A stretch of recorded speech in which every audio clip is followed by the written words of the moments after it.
Everybody, welcome. Is this working? Good? Okay, research roundup, the lightning round. And this is lightning. This is going to be fast. It's going to be energetic. And so this is just, it'll be a lot of fun, really exciting. And this is a little different than a lot of the sessions you go to where, it's, you get a lot of time to sort of stretch it out and, here kind of go deep on a project or two. We've got 6 fantastic speakers, actually 7 speakers, 6 fantastic projects. And so you're going to hear a whole breadth of research and projects today. And here's the challenge for the speakers. The dreaded stopwatch. They've got 9 minutes. So it's going to go quick. And just to really give you an idea, I brought my racing socks today, right? So, here we go. This is for real. The socks don't lie. So hopefully we'll have a little time for question and answer in the end. But I can assure you there won't be all the time you want for Q&A at the end.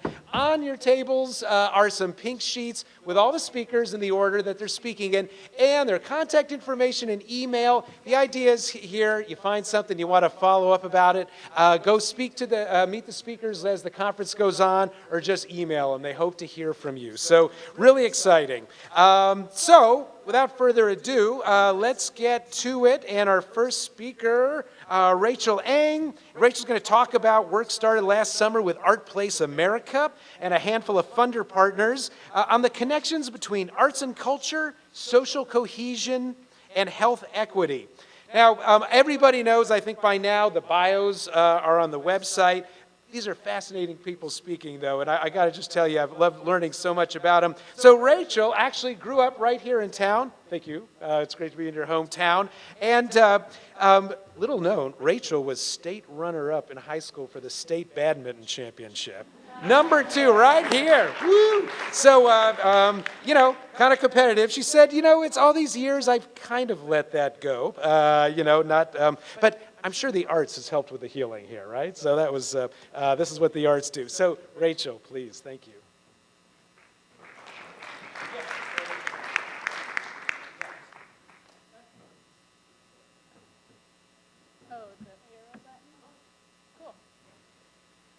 All right, good afternoon, everybody.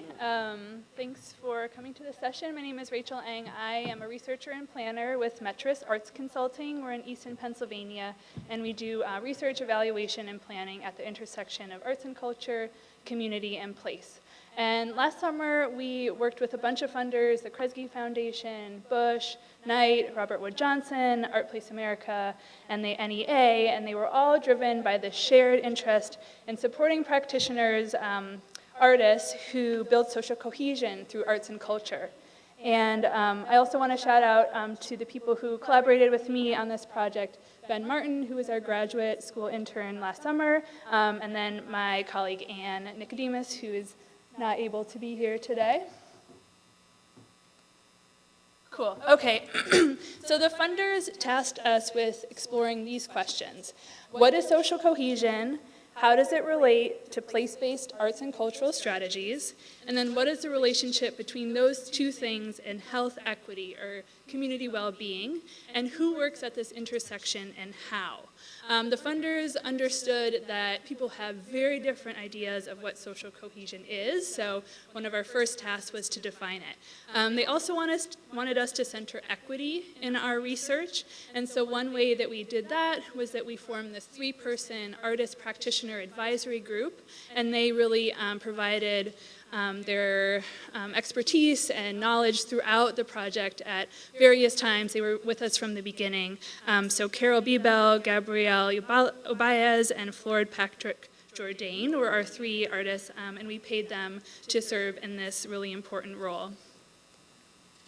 So the approach to this research, we did a pretty extensive lit review to kind of explore what is social cohesion, what are the relationships between social cohesion, arts and culture, and health equity. And then we also interviewed a bunch of people, people who are doing this work, researchers, policymakers, evaluators, to understand these questions that we had. So I want to walk through some of our findings on these relationships, but first I want to give our definition of social cohesion that we landed on after reading lots and lots and talking with lots and lots of people. So it's when individuals feel and act as part of a group that is oriented towards working together. And so we understand social cohesion kind of at this intersection of four things. So on the slide now is kind of like a Venn diagram. So we have relationships, a sense of belonging, orientation toward the common good, and willingness to participate. So I want to kind of talk through some of these things by describing a project that we learned about through our research. So imagine you're sitting in the town of Tamaqua, Pennsylvania. It's a northeastern old coal mining town, and you're at a bar, and you order a beer, and the bartender puts a coaster down, and it's blank except for the words, "Dear Tamaqua, ...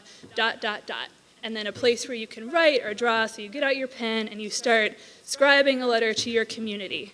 So fast forward several months, and you're here out in downtown Tamaqua with your neighbors and your friends, and you see the sentiment that you wrote on that coaster reflected in a variety of different creative ways all around town. So there are actors that are performing plays that are kind of based directly on submissions from this Dear Tamaqua prompt. There are inflatable tunnels that feature kind of words from submissions. There are musicians singing songs. So this project, Dear Tamaqua in a New Light, was part festival, part performance, part gathering place, and really the motivation for this project, just a few. And here's an artistic rendering of some of the material that they collected through this project. Just a few years before, it was hard for this community to imagine this festival. There was a 2011 Penn State University study. It was a survey, and it showed that Tamaqua had the lowest levels of interpersonal and community trust out of all the Pennsylvania communities that they surveyed. Tamaqua is a historic coal mining town, and now it suffers from the opioid crisis. People said that there was nothing worse than living in Tamaqua. The community was doomed. So there's an arts organization, the Tamaqua Community Arts Center. It's a nonprofit that aims to improve quality of life in Tamaqua. So they got support from Rural LISC, and they set out with this plan to use arts as this people-friendly way to engage people, to talk about the history of their community, what's going on now, and so Dear Tamaqua was born. It was a prompt, as if writing a letter to your community, and the organizers really purposefully didn't censor the responses for positive content. They wanted people to just be honest about how they felt about their communities. And the Art Center reached people in a variety of ways. They targeted schools and senior living centers. They hosted writing events in libraries. They opened up online submissions. They had the coasters in bars. And in total, they got 700 submissions out of about 7,000 people who live in Tamaqua. So Dear Tamaqua in a New Light, after the project, Tamaqua asked Penn State to come back and do the same sort of survey, and they found significant improvements in reported connectiveness, expanded networks by forming new connections and trust, and community members feeling like their voice mattered. So what happened? Tamaqua was facing some inequities. And what was it about these place-based arts and cultural strategies that helped drive social cohesion? So the first step wasn't consensus, it was assessment. It was what is going on, what has been going on in our community, let's talk about it. And the activities that they did tied directly to the goals of community building and cohesion. They also used these fresh outreach strategies that resulted from participation from the community members who might not otherwise participate in a planning process like this. And community members claimed ownership of the activities. They saw what they had written on coasters or submitted online directly reflected in the artistic products that were in this festival. And also the Art Center is place-based. It's consistent in the community. It provides us consistent presence and opportunities for engagement. So how did these strategies build social cohesion exactly? So they provided a low barrier for entry entry for participation, and it was a way for people to form new relationships with each other over arts and culture. And in new iterations of this work, the Art Center is trying to transition from looking at the past to really having a community-driven vision for the future, that people are willing to kind of come together and work towards the common good. So how will building social cohesion help improve community well-being? This work shows the power of arts and culture, but it also shows how long this work can take to build and grow social cohesion. So they're about 4 or 5 years in, and now they're transitioning to this community visioning, and they're really working to develop shared values, have collective efficacy together, and then eventually build towards collective action. So our theory of change, or our theory of how place-based arts and culture connects to social cohesion and connects to health equity, we thought that this project demonstrated some of that work. So in Tamaqua, we hope that, and it is happening, that all this work is leading to equitable community well-being. So our theory is that place-based arts and cultural strategies drive social cohesion, which enables coordinated community organization and activity, and leads to increased equitable community well-being.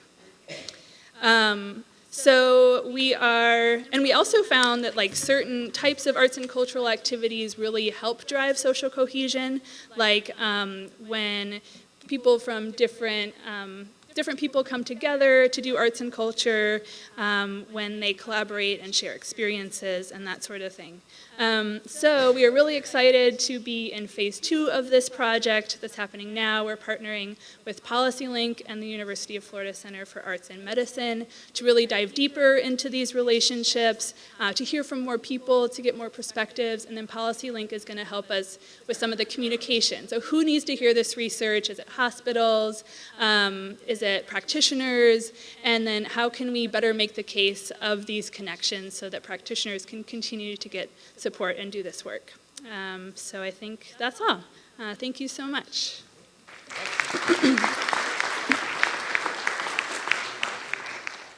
All right.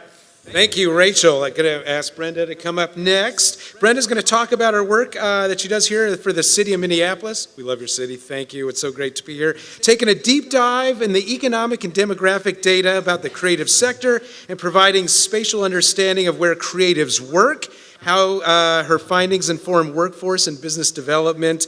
Brenda is an urban and human geographer and says she is artfully and spatially curious. Love that. Come on up. Thank you.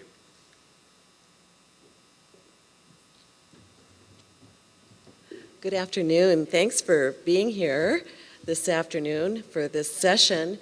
I am going to read because I tend to take too long, and I've got 9 minutes.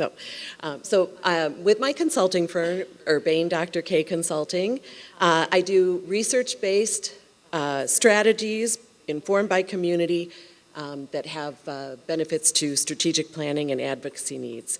So today I'm going to be taking a look at, or offering insight into a project that I did with the city of Minneapolis.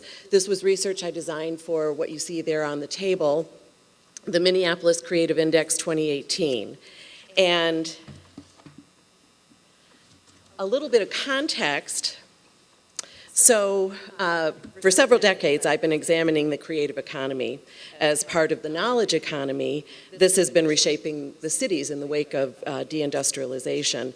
And none of you will be shocked to know that the economic contributions of the arts tend to be overlooked in broader conversations about economic growth and development. It's that something extra rather than considered an economic a direct economic driver, and the value of arts and creative work has been minimized, and we've failed really to kind of see this sector as a forebearer in flexible entrepreneurialism and placemaking. Many institutions and geographies throughout the country still struggle to really understand what the creative work is, And this often means that the creative sector is not invited to the table when comprehensive plans and future economic development is set in place. So they get invited post-planning, and oftentimes they're used more as a tool to help other sectors and places thrive. So that narrative needs to change, and is changing, with acknowledgement that creative enterprises are in fact economic drivers in the same way that the new restaurant or the new brew pub is, and that creatives, they found new businesses and they create jobs. And so fortunately, under the direction of Gulgan Kayam, the Director of Arts, Culture, and the Creative Economy at the City of Minneapolis, worked to change the narrative about the economic impact, is now backed up by data, which everybody loves data. And she started this work in 2013 with the first Minneapolis Creative Index. So she used data sourced from West Staff, CVI Suite, and the 2013 report featured insight into revenues and jobs within the creative sector in the city of Minneapolis and the region. In 2015, she enrolled Metris to update the data and to offer more workforce insight regarding the status of women and people of color within the creative sector. And each report also provides narrative spotlights. So in 2013, the focus was on social capital. In 2015, it was on racial equity. And then there's also recommendations that are based on the study's findings. So research for the 2018 study coincided with work on the City of Minneapolis's comprehensive plan update, which is essentially the city's development roadmap, economic development roadmap. So ensuring that population and business attraction and growth is part of the plan, and then planning for the institutional and physical infrastructure that's necessary to support growth. So equity and inclusion is an overarching goal in this plan update. So ensuring housing and employment opportunities for everyone, and ensuring that growth is not at the expense of lower income communities and communities of color. So it was under this framework that I designed a research agenda for this update to the City of Minneapolis Creative Index. Metris was enrolled again. They quantified the creative sector revenues, employment data, and year-over-year gains and job growth. And then added to that foundation were some additional questions. These questions were aimed at better understanding the character of the workforce in a way that could better inform employers and service providers on how to prepare women and people of color through skill development programming to engage in the workforce, but also where within the workforce they would find better opportunities. So we examined extremes in income opportunities. So just as an example, you can take a look at the report that's at your table, and it can also be found online. But we looked at the differences, the wide range in income opportunities. So $51 per hour for advertising and PR managers versus $5.50 an hour for craft workers. So thinking through skill development programs to be truly equitable and inclusive, programmers should be considering where skills are best matched to better opportunities, better income opportunities, and we were hoping to highlight that. People of color make up a really small percentage of the creative workforce in Minneapolis, but because many workforce development programs work with specific communities within communities of color, we chose to take a closer look at that as well, and that's the example in the lower corner there. We wanted to understand the differences and similarities with each group and where they were working and where they were finding opportunity. And although women represent nearly half of the creative workforce, we wanted to see if they were making gains in various job types that were in line with job growth for those job types. So this is especially in light of the fact that pay disparities persist. So we found that in many cases, job growth within a job type did not necessarily translate for a gain for women within that particular field. And in some cases, the percentage of women actually went down even though there was job growth in that particular job type. So it suggests that there's still barriers that continue to exist. So this was our deeper dive. We also showed that within the city and in the region, there's an extreme concentration in 5 different job types. So looking at 40 job types overall from the Bureau of Labor Statistics, 5 job types, 50% of creatives are employed in 5 different job types. So again, this is true for women and people of color as well. So this highly competitive space should be considered when creating workforce opportunity programs. And then we looked at creative workspace. So I'm a geographer, I'm all about space. So my work over the years with planners and economic development staff suggests that there's some real misperceptions that exist about the types of spaces that creatives need and occupy within a city. So beyond the most visually present spaces like theaters and studios and industrial space, there's often limited consideration of the variety of configurations necessary to creative endeavors. And this limits the realization of scarcity, but it also limits imagination. And so in an effort to demonstrate that variety of configurations, as well as the scope of creative work being done in the city, I mapped the creative businesses in the city. And that's the map to your right. This doesn't include Wells Fargo's marketing department or Target's designers, right? Because those organizations, those companies have a different ability to find space. But what this includes, these are the entrepreneurs, the for-profit businesses, and the nonprofit arts and cultural organizations who are doing work and occupying space in the city. And the findings, 2,376 enterprises, not comprehensive, but still impressive, occupying 1,030 buildings throughout the city, as you can see, in every land use. And in fact, going back to those preconceptions, theaters and industrial space, institutional and industrial space, that's amongst the smallest percentages of land use. And instead, creatives are in retail, commercial space, and residential space. That's where we find most of them doing their work. And so this sets a course for a better understanding of the need to, how do you sustain and grow this sector in the future. So, in sum, the deeper dive into the employment data and the work to create the map of creative entrepreneurs, businesses, and nonprofit organizations for the city of Minneapolis has provided some powerful tools that advocates for the arts, for creative enterprise, for women, for people of color, can use to better facilitate equitable and inclusive outcomes in workforce, business, and workspace development.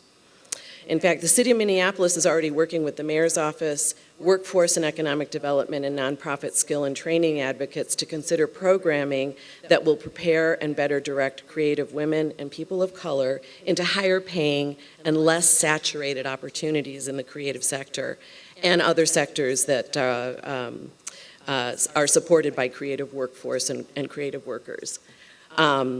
And on July 16th, Arts, Culture, and Creative Economy of the City of Minneapolis is going to host an ecosystem development kickoff, and the aim there is to convene resource providers and share this knowledge and hopefully build collaborations and partnerships.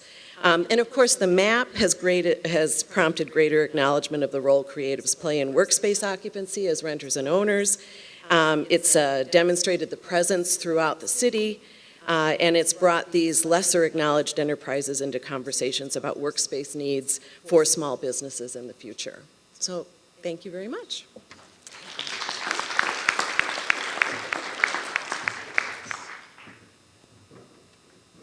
All right, fabulous. Thank you, Brenda. Next up is Claire DeBoer. Claire's going to talk about best practices, research in arts and health, and resources to help you stay up to date on new findings. And speaking of health, Claire is an endurance athlete, open water, long distance swimmer, does triathlons.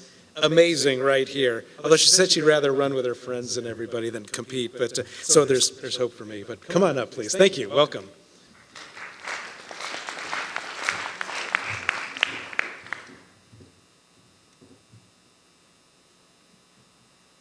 Okay. Hi, everybody. I am Claire DeBoer, and I develop and direct arts and health programs across a sizable health system in South Central PA. It's the Penn State Health and Hershey Medical Center and College of Medicine. And I am here to make a case for a different type of research, a different type of knowledge that fits in the picture of arts research. Why bother doing research that is accepted by the medical and healthcare communities? It is hard to do.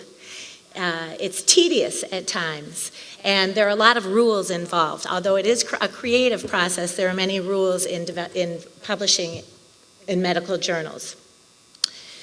3 steps.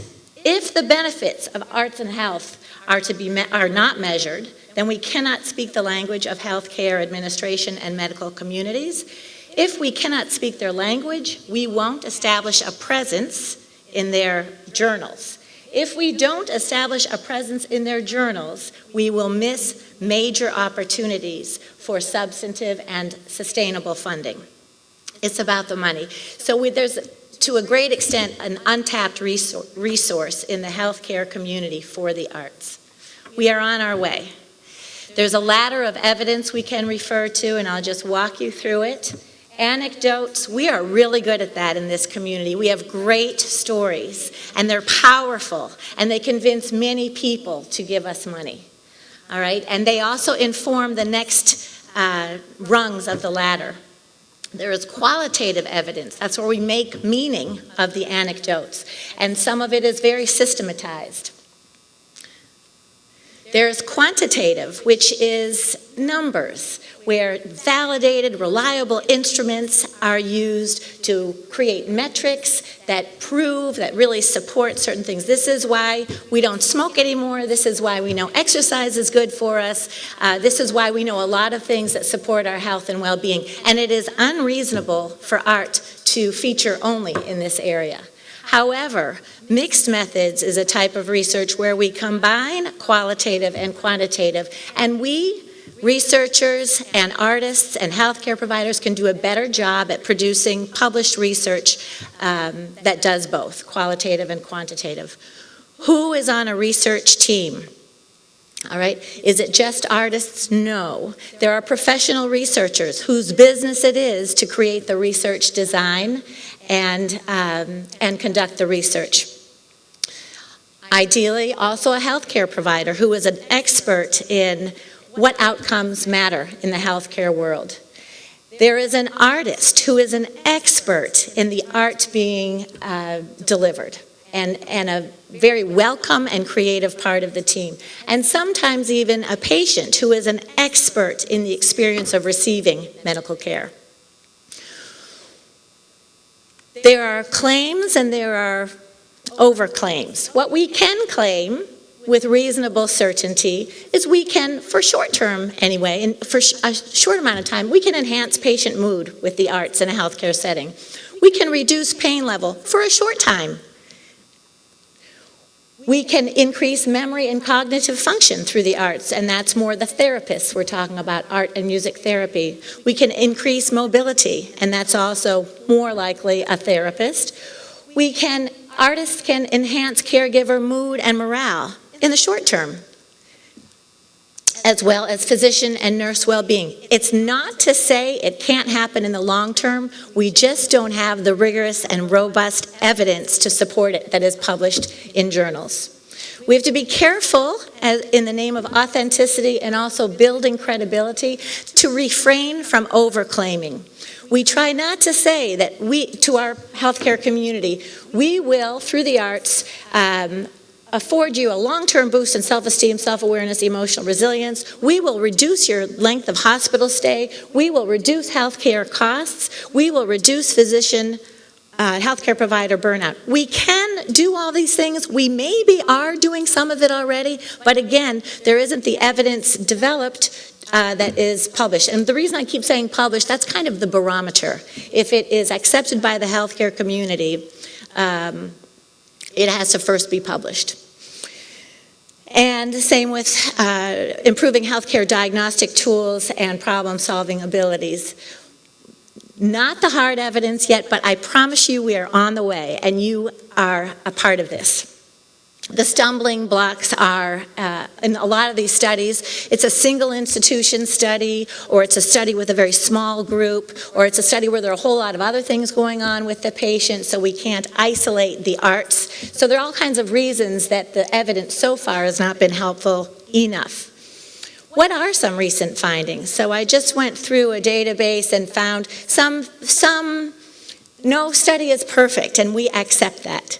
But some studies do get published in medical journals as a starting point. Here is, and I'll tell you where each of these are in a moment. Here is one that involves group singing with cancer patients.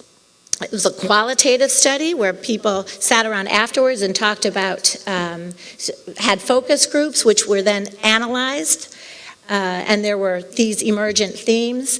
And the research team was some behavioral science researchers, 3 of them, and one of them is a specialist in arts and health research, published in the Bureau of the British Medical Association Journal. Another one, older adults who attend cultural events at least once a month are less inclined to become frail. In fact, within that group, the more than once a month they go, the more likely they are to become frail at a slower rate. Again, these were behavioral science researchers, and one of them specializes in arts and health, and also published in a medical journal. A third one, with not as happy news, but everything matters. There was a review done. Somebody wanted to know what are all the medical student arts education program studies. They looked at all the qualitative and quantitative and just made a list of them and analyzed them. And a main finding was there's a shortage of published data that actually demonstrates that medical student art education promotes all the things that we think we're doing. All right? We think that we're promoting empathy, team building, communication skills, and so forth, and we may be, but we have to find better ways of measuring it so that it shows in the numbers as well as the anecdotes. This was done by a healthcare provider who is also a medical student professor with an education researcher and an art museum educator. So where can you find these studies and a whole lot more? The University of Florida Center for Arts and Medicine Research database is fantastic. Jill is in the room and she kind of heads up those efforts. It is curated, it is updated regularly. All of the studies that I got were from that database. We use it all of the time. Not any study, so there's some amount of rigor necessary to be part of that database. And it's, at this point, one of the best sources that we have. This is a fantastic initiative. I've heard it mentioned a few times at the conference. The State of Rhode Island Department of Health has a coalition where they're working with a number of folks in all of these fields that I've talked about, research, healthcare providers, artists, and Department of Health, and they have an evidence map that shows they really didn't have a lot of, they just kind of gathered everything that there is, and you can find many studies there. Watch them in these next couple of years because there's a whole lot more coming. So we are on the cusp of a lot of change, a lot of progress in arts and health research in these that can be published in these journals.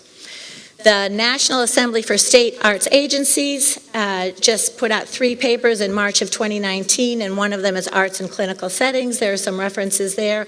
I'm also on the board of directors of the National Organization for Arts and Health. We are developing a strong research strategic plan that you will learn about within a year or so, and we have monthly research lab seminars that you can join.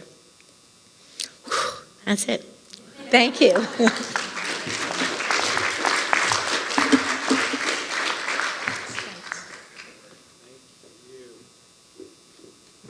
All right, next up, Linda, in from Boston University, extremely well-published author. She's just going to be speaking about engaging residents in arts research.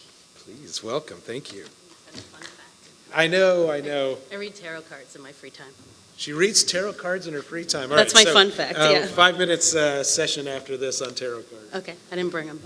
All right, and I'm really low tech, and I'm not very tall, so I'm going to lower this. So I'm going to talk about resident engagement in arts research, and it should be leveraging, not averaging. I think on this screen we lost the L. Community knowledge to generate solutions. And this is a project that I completed in partnership with the Berkshire Taconic Community Foundation, which is in the Berkshires, Western Massachusetts. And for me, it was an unlikely partnership. I'm a public health researcher. I do community-based participatory research, which I'll talk about. But they had contacted me because they were just about to embark on a large initiative to increase resident access to the arts in the county, and they wanted to have a community-engaged approach to doing that. And so that perked my interest. I was like, this is great. I had just finished another arts project up in Buffalo with young people, so I said, maybe it's a sign I need to be doing this work. So I read my tarot cards, and sure enough, no, just kidding. So I'm going to jump ahead. I'm afraid of this high-tech thing. So the objective of the foundation was really to engage local residents in leading arts research. So what might that look like? They wanted to look particularly at barriers and facilitators to arts participation, as well as thinking about how can we close the gap between assets and resources that we know are available in communities to get folks connected with the arts and their actual engagement with those. So community-based participatory research, can I just get a show of hands? How many people have heard of community-based participatory research? So a couple of folks. Depending on your field, there are many different participatory methods. There's participatory action research, which is very common in education, as well as youth-led participatory action research, which is common in social work, community psychology, and growing in public health. But in public health, CBPR is one of the more common forms of participatory research that is used. And really, it's how can we combine inquiry with community capacity building strategies to really think about producing knowledge that's relevant for communities. And it emerged during when we were focusing on ways to promote health equity or decrease inequities in health. That's when it began to grow in popularity, and we saw more federal funders like National Institutes of Health beginning to fund the work. So it's a quick background. I can give you more later. I only have 9 minutes. So there's a lot of benefits in terms of when we think about engaging residents in research. We can generate community-specific data. We can inform the development of culturally relevant interventions. We can facilitate local dissemination and also think about translating research at a much faster pace into policy, programming, and practice. Can break down those real barriers between universities and communities or institutions and communities, particularly in communities of color. And then there's this reality that, and then most importantly, that community-based participatory research approaches and participatory research approaches more generally are really designed to begin to decolonize the research process, because research happens oftentimes in academic institutions that are so far from the lived experience of communities. And the assumption embedded in that is that knowledge generation can only happen in one space, yet knowledge generation can happen anywhere at any moment. It doesn't have to happen in an academic institution. And so through that, community-based participatory research is really designed to redistribute power, redistribute resources, and really promote co-learning and capacity building, not just on the part of community residents and stakeholders, but also on the part of us researchers as well. So that's just some more background on CBPR. So the underlying assumption is that community residents are experts in their own lived experience. We need them at the table. We need them leading the way if we're really going to develop meaningful programming and policies. So a little bit about our process. This was a partnership between Berkshire Taconic Community Foundation. We had other partners at the table as well, working cities as well as transformative community development. And I work with the community. The local community organizations. There was also Berkshire Children's Services to identify local residents. And we weren't looking for people who were research experts. You know, we have a lot of research experts at the university. We're really looking for people who are experts in their community. So who are those folks who are volunteering? They're very active in their church communities. They're very active at local shelters, soup kitchens. We also wanted to think about who doesn't have access to the arts, because those are the folks we want on our team. We want folks who aren't accessing the arts because they're going to have access to other folks who aren't accessing the arts, and we can really begin to learn something. We also recognize that people's time is valuable, so we designed the project as a workforce development workforce development program where the foundation hired the residents directly, which is great because it's a resume building skill. Now you're working for a local foundation. So that was really wonderful. And so once residents were identified, hired, myself, someone from Children's Services, we interviewed the residents and really tried to explore their different connections in the communities, the neighborhoods they lived in. We wanted to make sure those were neighborhoods where we had already known that folks weren't accessing the arts community in the Berkshires. So residents, once they were hired, they were brought on. We did a number of trainings with them. We had day-long sessions, one evening-long session, full day-long sessions followed that really focused on group development because they didn't know each other. So if you think about the phases of group development, there's a lot of storming that happens in the beginning. People are pushing back at one another. We have to go through a whole norming process so that we can really begin to perform, and that's based on Tuckerman's stages of group development. We learned what is research, because most folks who were there was one person who had some experience with the census, had volunteered there, but for the most part, people didn't know what research was. They had stereotypes about who researchers were, so we talked about all of that. We went through the research process. We talked about conceptualizing community. What is a community? Community is a big word. It can be place-based, population-based. And then what is the role of arts in community life? We began to map that out. We did a lot of mapping. I'm a big fan of the ecological model, so thinking that we as individuals are part of families, we're part of neighborhoods. And so what are the factors at different levels in our lives that get in the way of us participating in the arts? So we did brainstorming around that. We then begin to generate some hypotheses. So we start out in a room that's empty like this with walls that are empty. I mean, the room is full, but the walls are empty. When we end, we have like all kinds of dot polling on the board. We have papers all over the walls so that they're full of our ideas. And then we talk about, well, what are some questions? What do we think is happening based on everything we're generating? And then together the group begins to develop some hypotheses and some key questions. And that's when we really begin to introduce research methods. So we talk about different methods you can use to explore. I'm a qualitative researcher, so I'm really excited about, ethnographic methods, visual ethnography, and photo voice. And every time I do this with a group, they want to do a survey. I'm like, remember we talked about there are different types of research. So this group was, from day one, they wanted to do a survey. And so they ended up, their methods were a survey, and then they also did a photo voice project over the summer as well. And so just to give you a sense of what they did, in a 4-week period, they did their survey methods. They used a convenience sampling method because they really wanted to identify a particular segment of the population. And they went door to door, they stopped people on the street. As part of their convenience sampling method, they ended up interviewing 456 people. And when you look at the sample, you can see that their sample, the majority were people of color. And in the region where they were interviewing, overall the Berkshires has about 10% people of color. In the city they were in has about 20%. So they really oversampled in this area intentionally because those are folks who we saw weren't participating in the arts. And this is just a snapshot. I'm going quickly, watching time. Some of their findings aren't going to surprise you because we found that they were consistent with the literature. That nearly 80% of respondents were interested in having arts and creative expression to be more a part of their lives. This number was much higher for folks not much higher, for people of color. We saw it to be higher also for foreign-born residents. 47.6% reported not feeling connected to the arts in the county. Reported feeling connected. So almost half of folks reported overall feeling connected, and then for foreign-born residents, only 10% reported feeling connected. And I should say that we conducted the survey in English and Spanish, but the majority of respondents were in English. 35% of respondents had a household member who was involved in the arts, and then there were differences, though, we saw between people of color and people who identified as white. Museums were the most common art spaces that folks were connected to. And then the barriers they identified were related to cost, transportation, social uncertainty in the space, time constraints, and fears of rejection based on race or class, and if they were to participate. And then the most common forms of arts that people were interested in getting more connected to were shows and performances.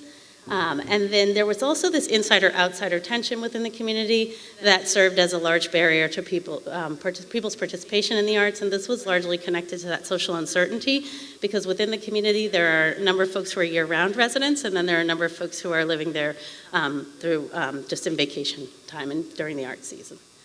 So they had a number of recommendations for the foundation as they move forward. They thought that it was important that because the number of folks were connected through the schools to the arts, that programs could think about as they brought young people to the shows and performances, they could also make space for parents and community residents on the trips. They also thought there should be an arts organizer, an outreach specialist that was focused on engaging the communities. They thought that dissemination of information around the arts needed to be better they thought Instagram as a social media platform for reaching young people. They talked about also dissemination via health and social service organizations. They thought that leaders would benefit from sharing best practices across arts organizations because there were a number of organizations that might have a great idea. Okay, I'm wrapping it up. You can see all this on the website as well. But I think the so what for what of this is all that their later grant making was informed by the resident data. So they took this data, they had community forums, and they then built a grants portfolio that was based on what their findings were. So I leave you with just this thought, is that we as researchers, we're really used to looking at one little thing, but there are a lot of big things in the community that we miss if we only keep looking in the spot where we're looking.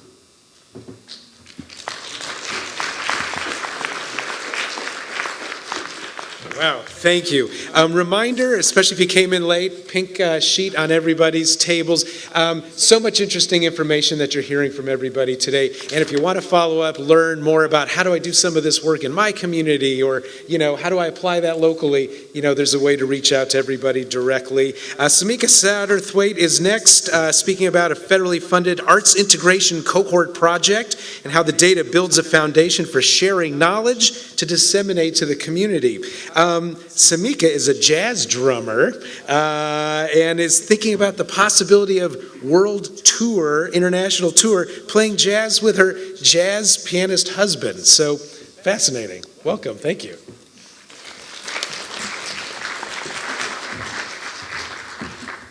Thank you, Randy. As he said, my name is Samika Satterthwaite. I'm an arts integration specialist for the School District of Palm Beach County. And my presentation with you this afternoon is to talk about our arts integration cohort project, a research summary. So just to give you a little bit of background and context, this project is being implemented in the School District of Palm Beach County, and the School District of Palm Beach County is the 10th largest school district in the country. We have about 174,000 students, and of those students, about 146 different languages are spoken. So in Palm Beach County, it's a very diverse student population, and in that county, we were awarded a U.S. Department of Education Arts and Education Model Development and Dissemination Grant. So the project is designed to create and document a cohesive and rigorous research model that's to be implemented in select elementary schools in Palm Beach County. It uses arts integration to advance the ways of teaching through the arts and to increase academic achievement and engagement in literacy and math. The goals of the project are to implement this curriculum in 4 Title I schools in our school district. It's aimed to strengthen arts instruction in grades K through 5, and to improve academic achievement in the student skills in creating and performing in the arts, and with a focus on literacy and math. At times, we do stretch into other content areas such as science and social studies, but we especially track the data in those 2 academic areas, literacy and math.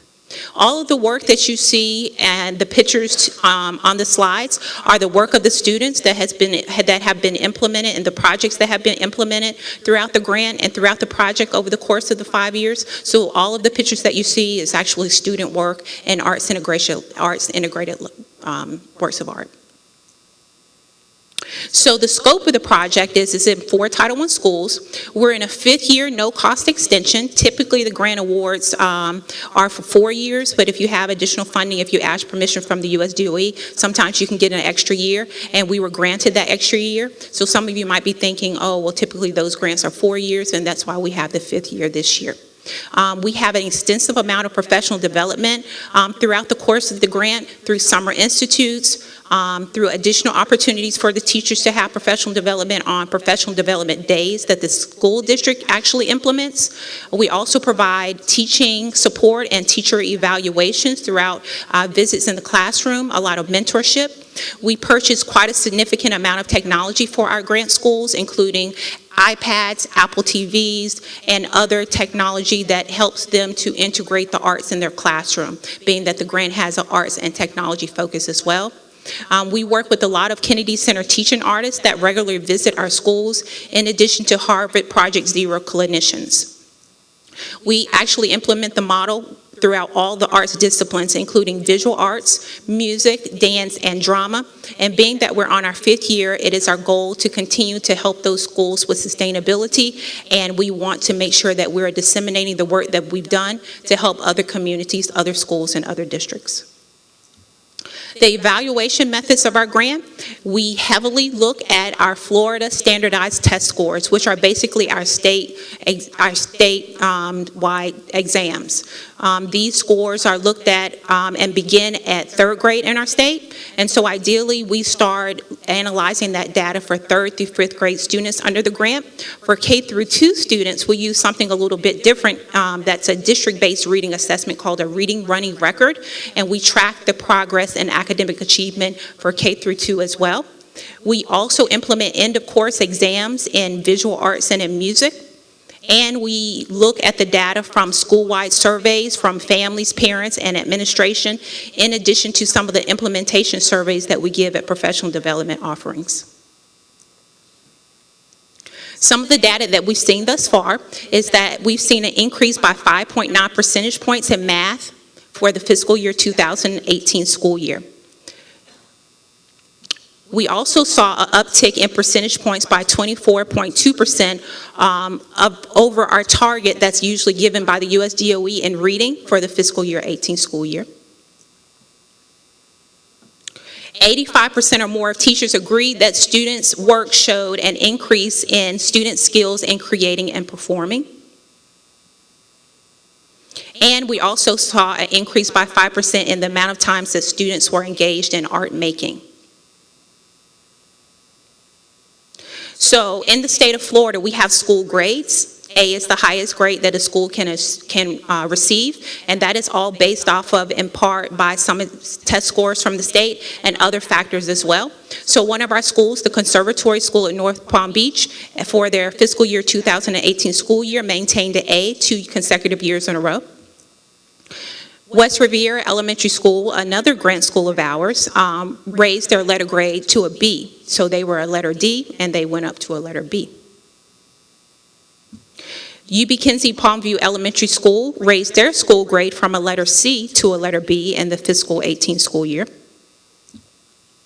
And Plamosa School of the Arts raised their school grade as well from a letter C to a letter B in the 2018 school year. So how did that happen? That happened in part by a lot of additional support and methods being in place, such as curriculum writing. The teachers do a significant amount of curriculum writing and planning in their PLCs, which are like professional learning communities at their school sites. In addition, that we give teachers an opportunity to plan in the summers and curriculum write on a regular basis. Fortunately, through the funding of the grant, we've been able to compensate the teachers for their time in doing such things. Some of the challenges that we faced over the course of the grant: the fluctuation of data and consistency. So the data that I gave was for fiscal year 18. Fiscal year 19 data hasn't quite been fully released, and we haven't gone through our grant reporting cycle just yet. But looking at some preliminary data, we are starting to see some fluctuations from fiscal year 2018. So a challenge is understanding, well, if we're seeing a fluctuation in the data, what did we do differently? What happened at those school sites? What do we need to do to make improvements and changes? Because now we're at the end of the grant, and where do we go from here? So that's a challenge for us.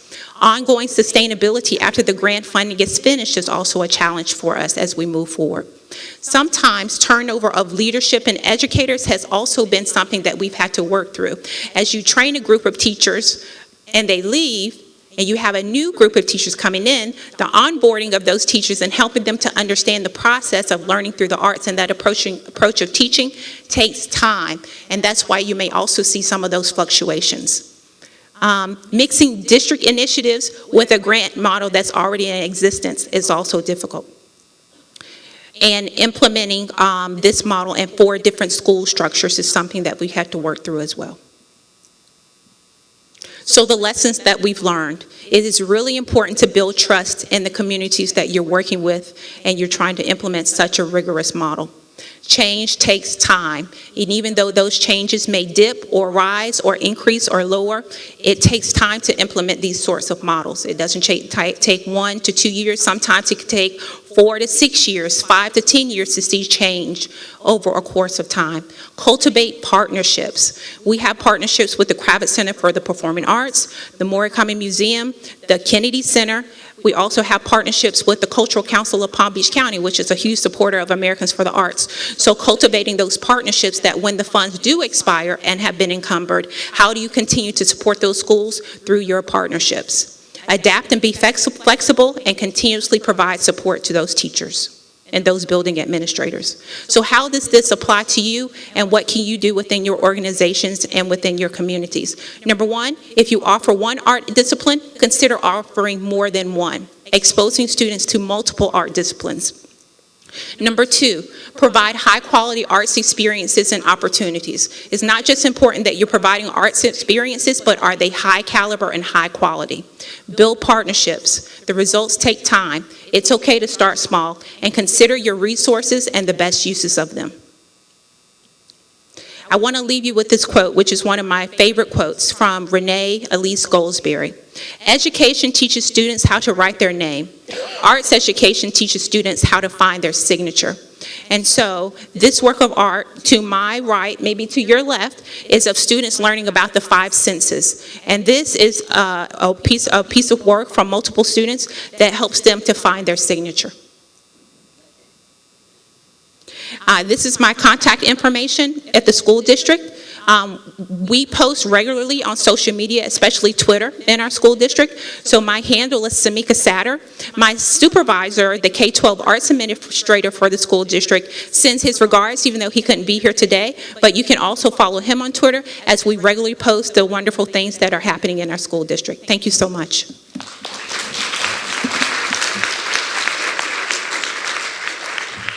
Wow, thank you. Next up, we have Adrian Joyle and Justice Jones speaking. They're with the Youth Participatory Action Research Team at Juxtaposition Arts in North Minneapolis, right around here. And they're going to talk about their project. They interviewed 17 organizations and agencies offering housing instability and eviction resources in the city, and creating empathy building, takes participants through an arduous experience in seeking assistance. Justice is an artist, painting, printmaker, ceramicist. Adrian, we're talking, just tired of engaging with capitalism, wants to connect with folks around communal creation, and I don't know where you're going after this, but I'm with you, so we're on our way. Thank you, welcome.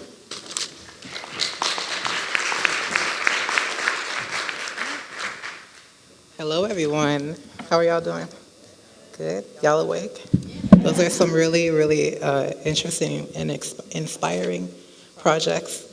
I'm Adrian Doyle. I'm Justice Jones.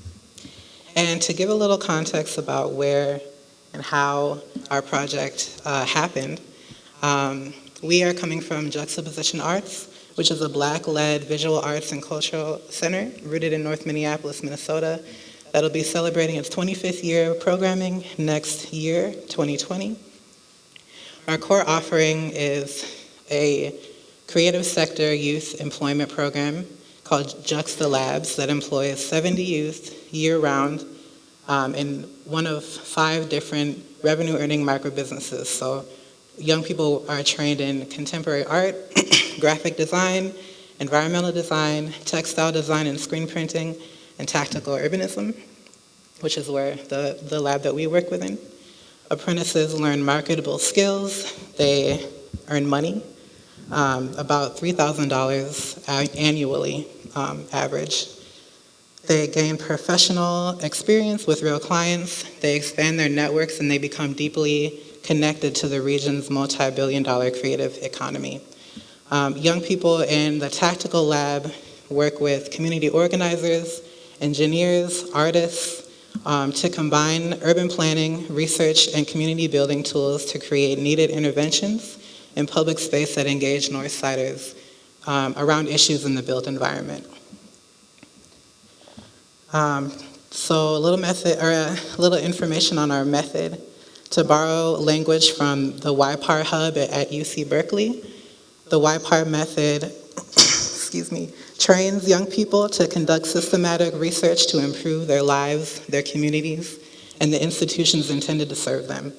It recognizes Western forms of research as colonial and extractive.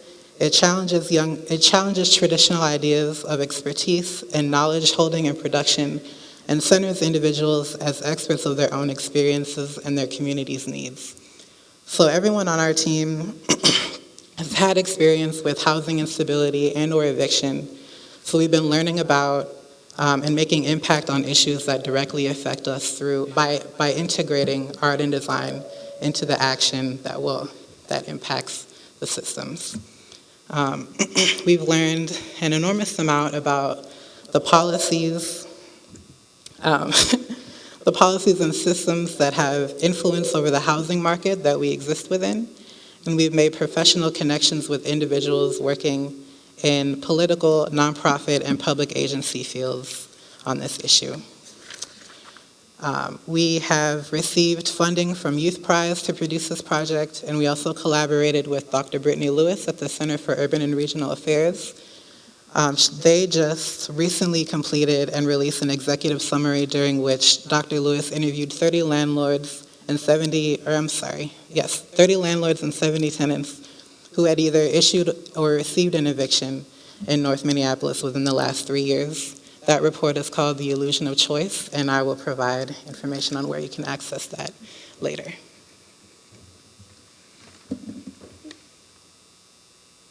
So getting a little bit into the project that we actually did using the YPAR method, there was a report published by the Minneapolis Innovation Team in 2016 that reported that 50% of evictions that happen in Minnesota occur within zip codes 55411 and 55412. So these two zip codes together make up North Minneapolis, which is demographically predominantly black and low income due to the city's history of redlining and racial covenants. Minnesota has one of the fastest eviction processes in the country, with most evictions occurring within 14 days, and it takes up to 30 days for folks to receive assistance or a denial letter from Hennepin County. And eligibility for other resources are often contingent on one's ability to produce that denial letter from the county. With this in mind, our project's guiding research questions were: what is the landscape of crisis management resources in Minneapolis? Where is the potential to make crisis management resources more accessible? And what insight do resource navigators have for improvements to the accessibility of these resources? So with support and training from Dr. Brittany Lewis, we constructed an interview procedure and talked to staff from 17 different organizations and agencies that offer housing and eviction resources here in Minneapolis. So we spoke to like North Point, Homeline, Common Bond, groups like that. We used what we learned from those interviews to create an empathy building simulation called the Social Service Runaround that takes participants through the very difficult experience of seeking housing and eviction resources in Minneapolis. We also did a literature review of studies and other relevant materials. We met with other groups that were doing YPAR work. We reviewed Dr. Lewis's interviews with tenants and landlords, and we participated and learned from the work of other individuals and organizations related to Minneapolis' intimate history with racism, segregation, and housing. So, what does the simulation look like? So we are taking people through a live action experience of what it is actually like to seek housing and eviction resources in Minneapolis. Folks are assigned roles. They're either being evicted, they are a single parent, or they're out of work. They're given a small amount of time coins, which are the currency of the simulation. and they're given a list of tasks to complete before the gameplay period is over. They take the bus between 3 different play spaces, the county building, the resource center, and housing court, and they attempt to complete their tasks, but nobody wins. Usually, that's the point. The barriers that participants have to navigate through are reflective of major barriers identified through the analysis of our interviews. Often people seeking resources don't have access to a car. They they don't have the right paperwork. They show up, they spend all this time getting to a place, and they're not able to be helped. They're being sent from place to place to place because there's a miscommunication between agencies and organizations about what they offer, about what the other place offers, and that hinders their clients' ability to access assistance. And they experience stigma around seeking assistance. A lot of what we heard from Dr. Lewis's tenant interviews was that people were experiencing mistreatment at the Hennepin County Emergency Assistance Office and being questioned about why they're in the predicament that they're in, as if it's their own responsibility. There's a lot of different reasons why people seek housing assistance, and oftentimes it has a lot to do with the landlord. I don't know, there's a lot of reasons that we can talk about later if you would like. So to build out this simulation, we played a variety of games that used different systems and objectives. We made decisions about what kind of experience we wanted our participants to have, and we held 3 play tests with resource navigators, other youth researchers, staff and apprentices that are at JUXTA, and other community members to collect feedback and to make sure that the experience was authentic but not exploitative. So as we get close to wrapping up our research on the project this summer, we plan to facilitate the simulation for folks who have influence over housing policy and to advocate for change that will positively affect the accessibility of resources and dignified housing in Minneapolis. So we're working to implement the social service runaround as mandatory training for resource navigators and county employees so that they can have at least a basic understanding. If not, they definitely won't be able to have a full understanding because they're not in that situation, but at least a basic understanding of what it's like to be experiencing homelessness or to be experiencing an eviction. We're also investigating methods to reproduce the simulation and make it available for purchase in Minneapolis and elsewhere, with options and instructions to retrofit the different systems that it can work with.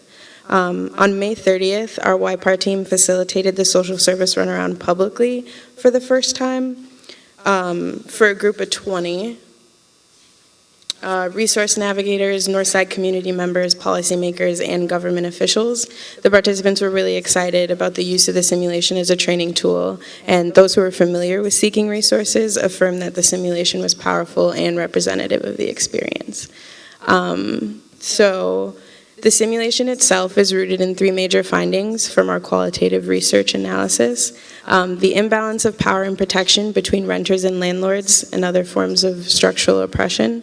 Trauma-informed assistance is necessary and one of the first steps to ensuring that people find and keep dignified housing. Strengthen connections between agencies and nonprofit offering housing and eviction resources will ease the social service runaround experience for those seeking assistance and make the job easier for resource navigators. The current systems that we have in place are incredibly dehumanizing. By using the simulation to create opportunities for empathy and reflection, we're pushing against the stigma and narrative about what people in housing crisis experience and what they deserve to make a case for a larger system change. That's all we got.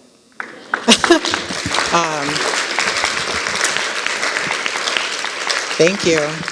If you would like to learn more about our simulation or schedule of facilitation, you can contact me. If you would like to learn more about the Illusion of Choice executive summary, you can find it at the evictions.kira, all of that. And you can follow JUXTA on social media. Thank you. All right, thanks so much. How about a big hand for all our presenters today?